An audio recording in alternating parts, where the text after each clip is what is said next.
जी बाजी, ये बताइए कि जब आपको सूबेदार साहब की शहादत के मिली, ज़ाहिर है आपके वो सर के ताज थे, आपके वो मजाजी खुदा थे, तो आपकी क्या उस वक्त एहसासात है, क्या महसूस उस वक्त कर रही थी आप? अल्लाह का ये शुक्र सोच रही थी कि अपना शहीद रुतबा उनको मिला है, मैं शहीद की बेवा कहलाऊंगी।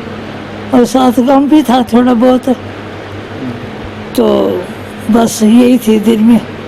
ये वो भी यही कहते थे कि मेरा नज़ा मेरा दिल करता कि मुझे शहादत का रुतबा मिले। जब भी ये कहते तो मेरे दिल को कुछ होता था। तो जब उनको ये रुतबा अल्लाह ताला ने दिया तो बहुत गम भी बहुत आया दिल में, और खुशी भी बहुत हुई कि अल्लाह ताला ने उनके दिल की ख्वाहिश पूरी की है। तो अपना साथ हमें भी रुतबा मिल गया उनके साथ। जी यकीनन नाज़रीन, शहीद की जो फजीलतें हैं उस बहुत ज़्यादा हैं, कुरान पाक भरा पड़ा है इस हवाले से। तो ये एक जो सबसे अहम है वो है कि शहीद अपने 70 रिश्तेदारों को लेकर जन्नत में जाएंगे। तो अल्हम्दुलिल्लाह हमारे ये सब शहदा की फ़ैमिलियों को शऊर है कि शहीद की जो फजीलतें हैं, फ़ज़ाइल हैं, उससे ये आगाह हैं, इसलिए अल्लाह की रज़ा पर ये राज़ी हैं और अल्लाह के शुक्रगुज़ार बंदे बनते हैं। और इस पर अल्लाह का शुक्र भी अदा करते हैं कि अल्लाह ने हमें शहीद का वारिस बनाया। ये छोटा एजाज़ नहीं है नाज़रीन। इन लोगों के साथ मेरा आना उठना बैठना यकीनन मैं अपने लिए ये बहुत ही सादत की बात समझता हूँ कि अल्लाह ने मुझे इन शहीद फैमिलियों के साथ मिलने का मौका दिया, तौफीक दी, इनके साथ बैठता हूँ, बातें करता हूँ, तो यकीन करें ऐसा लगता है कि जैसे ये लम्हे मैं जन्नत में गुजार रहा हूँ, क्योंकि ये शहदा की फैमिलियाँ हैं, ये जन्नती लोग हैं। तो इनके लिए खसूसी दुआएँ किया करें, इनसे मोहब्बत किया करें, इनके गम बांटने की कोशिश किया करें, इनके साथ जहाँ जहाँ आपके नज़दीक शहदा की फैमिलियाँ हैं उनके साथ उठा बैठा करें। मेरे और आपके नबी ने फरमाया कि जिन लोगों के साथ आपका उठना बैठना होगा, जिन लोगों के साथ आप मोहब्बत करते होंगे, अल्लाह रोज़े महशर आपको उसी लोगों में, उन्हीं लोगों में उठाएगा। तो मेरी भी ख्वाहिश है नाज़रीन कि अल्लाह ताला मुझे इन शहदा की फैमिलियों में उठाए। तो ये बहुत ही बड़े लोग हैं, हमारे मोहसिन हैं, ये मामूली लोग नहीं हैं जिन्होंने इस्लाम के लिए और इस्लाम की बुनियाद पर बनने वाले मुल्क के लिए अपनी जानें कुर्बान की। तलहा एक सवाल जो सबसे अहम हम करते हैं वो मार्क है जिसमें वो शहीद हुए, तो हमारे सुनने वालों को बताइए कि किस तरह वो दुश्मन ने हमला किया और किस तरह किस सूरत हाल में वो शहीद हुए। आपके वालिद उस वक्त वो क्या कर रहे थे जब वो शहीद हुए? इस हवाले से हमें ज़रा तफसील बताइए। जी, जब वो शहीद हुए थे हमें तो उन्होंने यही बताया था कि आपके वाला साहब नमाज़ पढ़ा रहे थे, जमात करा रहे थे माशाल्लाह, और मिसाइली हमला हुआ था। तो उस टाइम साथ उनके जो नमाज़ पढ़ रहे थे सारे ही तकरीबन शहीद हो गए थे।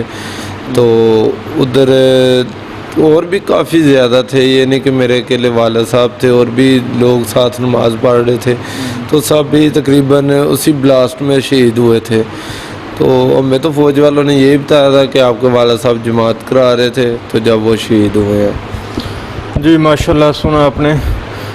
अल्लाह अपने बरगज़ीदा बंदों को ऐसे ही आला मकाम अता करते हैं। नाज़रीन, वज़ू की हालत में, नमाज की हालत में सजदा हुसैन अदा किया अल्हम्दुलिल्लाह उन्होंने। तो हज़रत इमाम हुसैन रज़ी अल्लाह तआला अन्हु के उन्होंने सुन्नत ज़िंदा की। नमाज की हालत में अल्लाह ने उनको अपने पास बुलाया। बुज़दिल दुश्मन ने उनको इस हालत में देखा कि यकीनन वो जवाबी वार नहीं कर सकते थे, तो उन्होंने बुज़दिलाना हमला किया और नमाज की हालत में मज़ाइल हमले में उनको शहादत का ये रुतबा दिया अल्लाह ने। और वो बुज़दिल दुश्मन ने ये बहुत ही घटिया ये हमला किया। यकीनन वो इससे पता होगा उनको कि मुसलमान नमाज की हालत में वो इस तरह जवाबी वार नहीं कर सकेगा।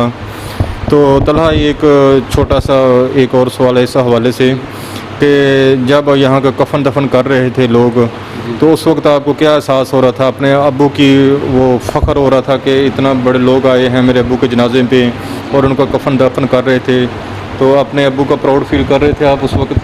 जी बिल्कुल, उस टाइम बहुत ज़्यादा लोग आए थे और बहुत ही ज़्यादा मोहब्बत दी उन्होंने मुझे भी, मेरे वालिद साहब को भी। उनको दफन किया बहुत अच्छे तरीके से, उनको मट्टी वगैरह डाली। बहुत प्राउड फील कर रहा था कि मैं एक वालिद, मेरे वालिद साहब शहीद हुए हैं और इतनी ज़्यादा लोग किस्मत वालों के जनाजे पे आते हैं। ठीक है।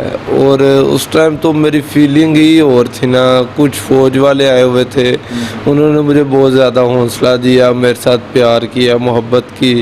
मुझे बहुत अच्छा फील हुआ कि यार मेरे वालिद साहब की इतनी ज़्यादा अहमियत है और आगे से मेरी कितनी होगी। जी।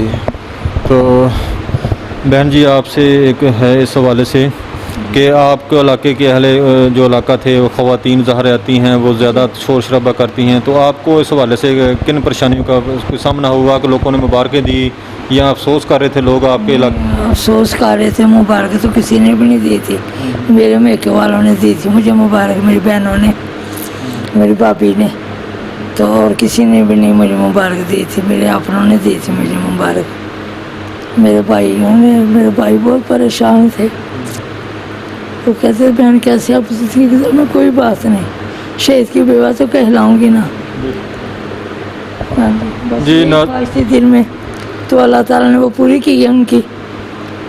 ताकि तो मुझे खुद शौक है कि मेरा बेटा भी जाए आर्मी में, तो अपना कोशिश बहुत कर रही हूँ कि इसको भी भेजूँ, देखो आगे इसके नसीब। जी नाजरीन, जो अल्लाह ने कुरान पाक में कहा है ना कि शहीद ज़िंदा है, शहीद का मातम नहीं करते, उसका दुख अफसोस नहीं करते। शहीद ज़िंदा हैं, अल्लाह से अपना रिज़्क वो खाते हैं और उसकी जन्नतों में वो रहते हैं, तो शहीद ज़िंदा हैं। तो ये जो बहन जी ने बात की, यकीनन ज़िंदों का अफसोस नहीं होता, बड़ी अहम उन्होंने बात की। शहीद ज़िंदा है इंशाअल्लाह, और अल्लाह से हमें उम्मीद है कि वो अपनी आला जन्नतों में उनको इन्होंने रखा होगा। शहीद को जो आखिरी आपसे कुछ बातें हैं, कुछ यादें हों, वो हमारे साथ शेयर करें कि आपके अबू की क्या ख्वाहिश थी, या कुछ घर के हवाले से वो ज़ाहिर कुछ ना कुछ बातें करते होंगे आपके साथ राज़ो न्याज़ की, तो क्या ख्वाहिश थी आपके अबू की, या कुछ चंद बातें जो आखिरी वक्त में इन्होंने की आपके साथ? जी अबू, मैंने शायद आपको पहले भी बताया कि उस टाइम मेरी तबीयत कुछ ऐसी थी कि मैं चल फिर भी नहीं था सकता, बहुत ज़्यादा बीमार था।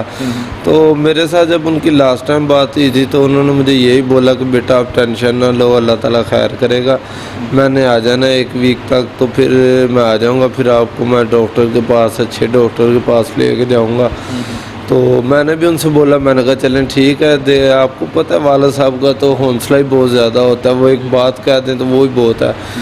तो बस इसी हवाले में हमारी बात होती रही। फिर उन्होंने मुझे बोला कि जब मैं आ जाऊँगा उधर डॉक्टर के पास चलेंगे, उधर रहेंगे, उधर घूमेंगे, ये करेंगे, जैसे वालिद अपने बेटे का एक दिल बहलाता है कि मेरा बेटा खुश हो जाए। बस इसी मतलब मेरी और मेरे वाला साहब की 2-4 मिनट बात हुई है। तो उसके बाद मेरे चाचू के साथ उनकी बात हुई थी, तो 2 दिन बाद हमें पता चल गया कि वाला साहब शहीद हो गए। रात को 9-10 बजे पता चला था कि वाला साहब शहीद हो गए। तो उस टाइम तकरीबन सब सोए हुए थे। तो जी नाजरीन, ये इकलौता बेटा है, वालिद का दुख तो महसूस हो रहे हैं। अच्छा बहन जी, ये बताइए कि सूबेदार साहब को शहीद हुए आज कितने साल हो गए हैं? 12 साल। 12 साल हो गए हैं। तो 12 साल में ज़ाहिर है आपको बड़ी परेशानियाँ आई होंगी, तकलीफ़ें हुई होंगी, सरबरा के बगैर घर का निज़ाम आपने संभाला हुआ है, तो किस तरह ये घर का सारा निज़ाम आपने संभाला?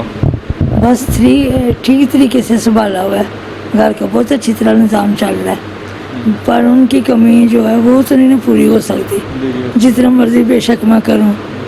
बाप था उनको बाप की शक्ल तो नहीं मिल सकती, माँ की तो मैं देती हूँ, कहती तो दोनों की तरह उससे दूँ, पर नहीं ना, वो फिर भी बाप तो बाप ही होता है ना। बच्चों को तो बाप की कमी महसूस होती है ना, जितना बेशक मर्जी माँ करे। तो अपना शुक्र है अल्लाह ताला का, बहुत अच्छे तरीके से ज़िंदगी गुजारे। ये तलहा बस एक आधा सवाल आपसे और करूँगा कि जिस तरह आपकी अभी वालदा बता रही थी, तो आपकी वालदा ने कभी आपको वालिद की कमी महसूस होने दी, या आपकी वालदा ने किस तरह आपकी तरबियत की, कितना ख्याल रखा आपकी वालदा ने? जी, जब से वाला साहब शहीद हुए हैं मेरे ख्याल से मेरी वालदा ने मुझे कोई इतनी कमी नहीं महसूस होने दी कि मेरे वाला साहब भी नहीं है। लेकिन आपको पता है वालिद तो वालिद ही होते हैं, जो इंसान वालिद से बात शेयर कर लेता है वो माँ से नहीं होती। तो आज तक मेरी मामा ने मुझे नहीं कोई भी कमी महसूस होने दी कि वाले साहब नहीं है, या ये ना करो बेटा, या ऐसे ना करो, या ये चीज़ नहीं लेनी। जो उनसे मैंने बात बोली है अल्लाह के हुक्म से मेरी मामा ने मेरी पूरी की है, तो मेरे पापा ने भी की है सारी ही मेरी। आज तक मेरी किसी ने कोई बात मामा ने या पापा ने इग्नोर नहीं की। तो बस जो अल्लाह ताला को मंजूर, क्या कह सकते हैं। जी नाजरीन, आज आपने एक और शहीद फैमिली के जज्बात सुने। यकीनन ये बहुत ही अजीम लोग हैं। जिस तरह हमारे करून औला की माएँ होती थी, अपने शोहर की गैर मौजूदगी में अपने अहले खाना का ख्याल रखना, घर को संभालना, 7 बच्चों की परवरिश, तो अल्हम्दुलिल्लाह आज भी हमारी माएँ ऐसी बहनें मौजूद हैं जो अपने शोहर की गैर मौजूदगी में एहसन तरीके से घर चलाती हैं, अपने बच्चों को शफ़क़त के साथ पालती हैं, बड़ा करती हैं और अपने वालिद की कमी महसूस नहीं होती। तो हमें फ़ख्र है जैसे माओं पर, इस तरह तलहा जैसे बेटों पर कि जो हिम्मत का पैकर हैं। तो नाज़रीन, अगर वीडियो अच्छी लगे तो लाइक और शेयर ज़रूर कीजिएगा। हमारे चैनल शेर दिल विद यूनुस को सब्सक्राइब लाजमी कीजिएगा। आपसे चाहते हैं इजाज़त इस दुआ के साथ, ए वतन तू सलामत रहे ता क़यामत रहे। पाक आर्मी जिंदाबाद, पाकिस्तान पाइंदाबाद।